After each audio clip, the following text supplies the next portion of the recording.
जीवित परमेश्वर और उद्धारकर्ता प्रभु यीशु मसीह के पवित्र, प्रेमी और पावन नाम में आप सबको मेरा हार्दिक अभिनंदन।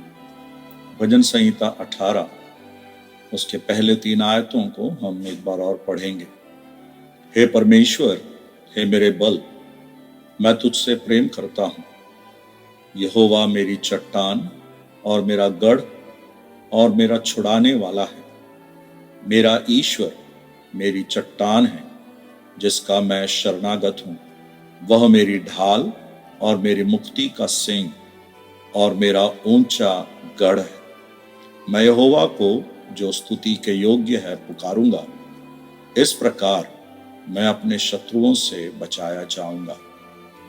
दाऊद का यह मुक्तिदान का जो गीत है, परिस्थितियों पर विजय का जो गीत है, उस गीत में इस पहले 3 आयतों में वह परमेश्वर के द्वारा जो छुटकारा अनुभव कर सकता है, उसके लिए वह परमेश्वर जो स्तुति के योग्य है उसको वह देखकर पुकारता है और परमेश्वर से कहता है कि वह परमेश्वर से प्रेम करता है।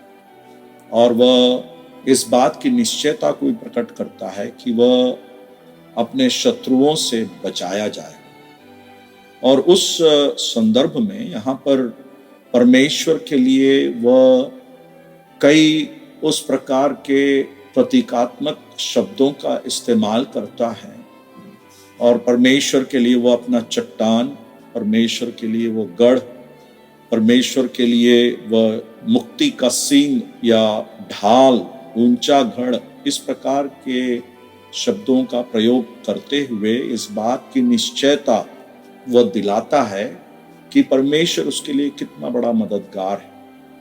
इस दूसरे आयत में वहां पर वह कहता है, यहोवा मेरी चट्टान और मेरा गढ़।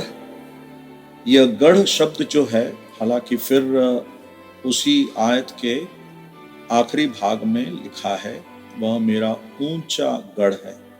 वहां पर वो गढ़ जो है वो टावर या गुम्मट के लिए इस्तेमाल किया गया है, उस पर हम बाद में आएंगे। परंतु दूसरे आयत के पहले भाग में मेरी चट्टान, उसके विषय में हमने विचार किया और दूसरे वो कहता है मेरा गढ़ और मेरा छुड़ाने वाला।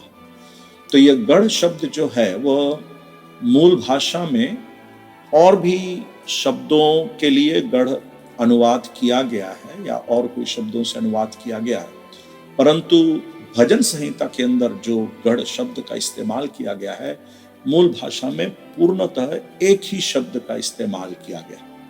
और वो शब्द का अर्थ अगर हम समझने की कोशिश करें तो वह जाल, जिसमें जानवर या मछली पकड़ने का जाल होता है, जानवरों को पकड़ने का जाल, तो उस प्रकार के एक जाल को दर्शाता है जिसका अर्थ है पकड़ लेना या गिरफ्तार करना या बंदी बनाना। तो दाऊद जब कहता है कि परमेश्वर मेरा गढ़ है, वो उस प्रकार का सुरक्षा का एक कवच के समान है जहां पर आक्रमण हो नहीं सकता, उस जाल में आकर शत्रु फंस जाता है। उस प्रकार के अर्थ से यहां पर भजन लिखने वाला दर्शा रहा है।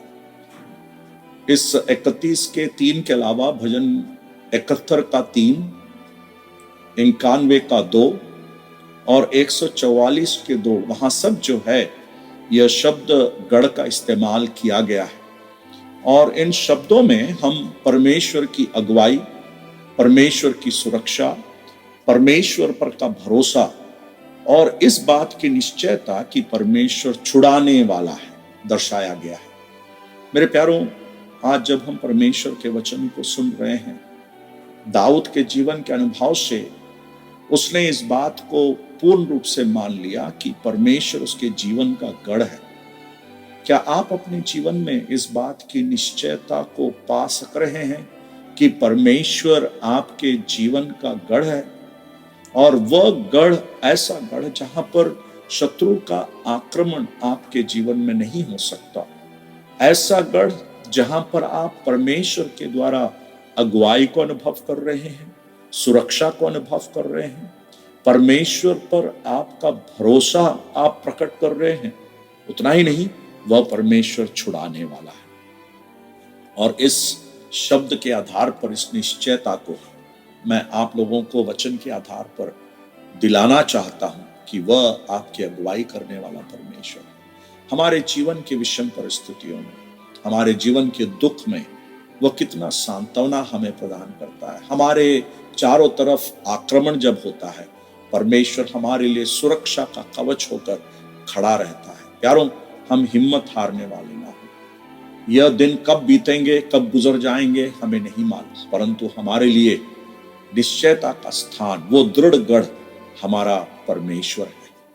और हम इतने सौभाग्यशाली हैं कि परमेश्वर ने अपने पुत्र प्रभु यीशु मसीह के द्वारा उस गढ़ की निश्चयता को हमारे जीवन में प्रकट किया, जहां पर प्रभु यीशु मसीह हमें देखकर कहते हैं कि मैं जगत के अंत तक सदैव तुम्हारे साथ हूं। वो गढ़ हमारे साथ है। हम उस गढ़ पर भरोसा दर्शाते हुए, परमेश्वर की अगुवाई को अनुभव करते हुए हमारे मसीही जीवन में हम आगे बढ़ते जाएं, क्योंकि वह हमारा छुड़ाने वाला परमेश्वर है। परमेश्वर इस वचन को हमारे जीवन में आशीषित करके दे। परमेश्वर के बड़े नाम की स्तुति हो। आप सबको जय मसीह की। मसीह में आपका शालू भैया।